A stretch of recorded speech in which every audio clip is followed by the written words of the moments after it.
કોઈ પણ દેશની સાચી ઓળખ શું છે? વેલ, એ છે એનું બંધારણ. આજે આપણે ભારતના બંધારણની રૂપરેખાને સમજવાના છીએ. આ ખાલી કાયદાની કોઈ કિતાબ નથી, પણ એક એવો જીવંત દસ્તાવેજ છે જે આપણા સૌના ભવિષ્યને આકાર આપે છે.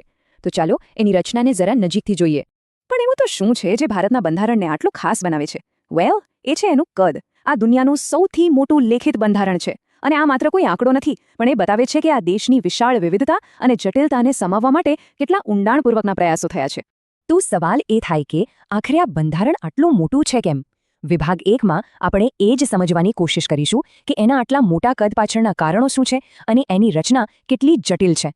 આનું કદ જ એની સૌથી મોટી તાકાત છે. જરા વિચારો, શરૂઆતમાં જ એમાં 395 અનુચ્છેદો અને 8 અનુસૂચિઓ હતી. આટલી બધી વિગતો કેમ? કારણ કે ભારત જેવો દેશ જ્યાં આટલી બધી ભાષાઓ, ધર્મો અને સંસ્કૃતિઓ એકસાથે રહે છે, ત્યાં દરેક સમુદાયના હક અને જવાબદારીઓને ચોખ્ખી રીતે લખવી ખૂબ જ જરૂરી હતી. અને આ જ વિગતવાર માળખું આપણા દેશની એકતાનો પાયો છે. ઓકે, તો આટલો મોટો દસ્તાવેજ તો બનાવી દીધો, પણ એને અમલમાં કેવી રીતે મૂકવાનો? શાસન કેવી રીતે ચાલશે? વિભાગ 2માં આપણે એ જ શાસનના માળખાને સમજીશું કે સત્તા કેન્દ્ર અને રાજ્યો વચ્ચે કેવી રીતે વહેંચાયેલી છે. આ માટે ભારતે એક ખૂબ જ સ્માર્ટ રસ્તો અપનાવ્યો, સંઘીય વ્યવસ્થા. આનો મતલબ શું? મતલબ કે કેન્દ્રમાં એક મજબૂત સરકાર તો છે જ, પણ સાથે સાથે રાજ્યોને પણ પોતપોતાના નિર્ણયો લેવાની આઝાદી છે. આ એક એવું પરફેક્ટ બેલેન્સ છે જે દેશને એક રાખે છે અને સ્થાનિક જરૂરિયાતોનું પણ ધ્યાન રાખે છે. અને આ આખી સિસ્ટમ ચાલે છે સંસદીય પ્રણાલીથી. અહીં 2 મુખ્ય ખેલાડીઓ છે.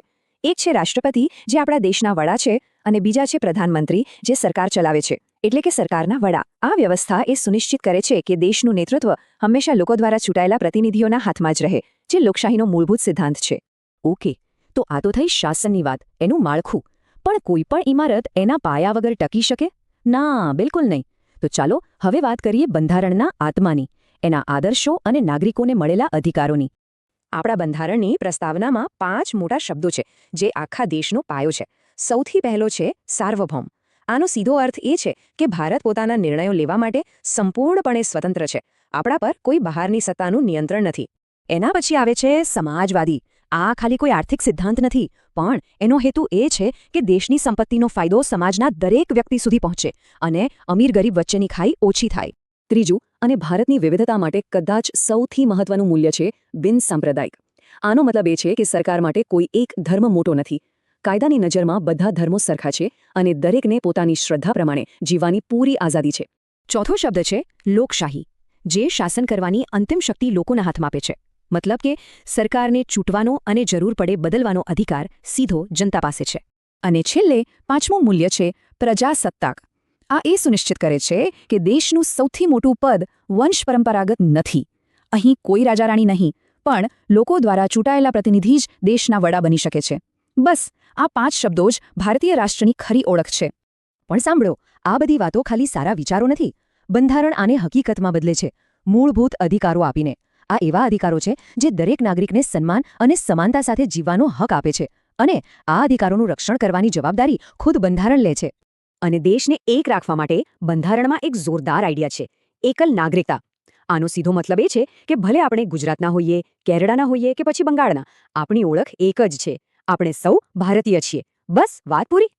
હવે જુઓ, બંધારણ ખાલી અધિકારો નથી આપતું, એ એક પ્રકારનો કોન્ટ્રાક્ટ છે, એક સંબંધ છે. તો ચોથા વિભાગમાં આપણે આ સંબંધની બંને બાજુઓને જોઈશું.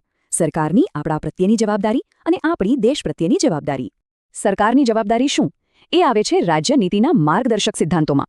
આને તમે સરકારની ટુ ડુ લિસ્ટ સમજી શકો છો. આ એવા લક્ષ્યો છે જે સરકારને હંમેશા યાદ અપાવે છે કે કલ્યાણકારી રાજ્ય બનાવવાનું છે, જ્યાં સૌને ન્યાય મળે અને પર્યાવરણનું રક્ષણ થાય.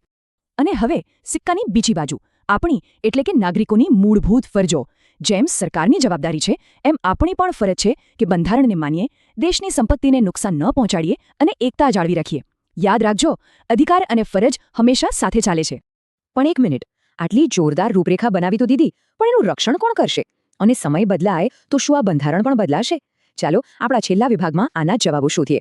આ મહાન દસ્તાવેજની રક્ષાની આખી જવાબદારી એક સ્વતંત્ર ન્યાયપાલિકાના હાથમાં છે, અને એના શિખર પર છે આપણી સુપ્રીમ કોર્ટ. સુપ્રીમ કોર્ટ જે એ ચેક કરે છે કે દેશમાં બનતો કોઈ પણ કાયદો બંધારણની બહાર ન જાય. એક રીતે કહીએ તો એ આપણા બંધારણની ફાઇનલ ગાર્ડિયન છે. અને એટલે જ ભારતના બંધારણને એક જીવંત દસ્તાવેજ કહેવાય છે. કેમ? કારણ કે એક મોટા મજબૂત ઝાડ જેવું છે. એના મૂળભૂત સિદ્ધાંતો એના મૂળિયા જેવા છે, જે ખૂબ જ મજબૂત છે, જેને બદલવા લગભગ અશક્ય છે, પણ એની ડાળીઓ એ સમય સાથે બદલાતી જરૂરિયાતો પ્રમાણે સતત વિકસિત રહે છે. અને આ જ વાત આપણને એક બહુ મોટા સવાલ પર લાવીને ઊભી રાખે છે. એક જીવંત દસ્તાવેજ તરીકે આ રૂપરેખા આવનારા સમયના નવા પડકારોનો સામનો કેવી રીતે કરશે? આનો જવાબ કદાચ એની જીવંત રહેવાની ક્ષમતામાં જ છે. ભારતીય બંધારણ કોઈ મ્યુઝિયમમાં રાખેલી જૂની વસ્તુ નથી, પણ આવનારી પેઢીઓ માટે એક સતત માર્ગદર્શન આપતો જીવંત નકશો છે.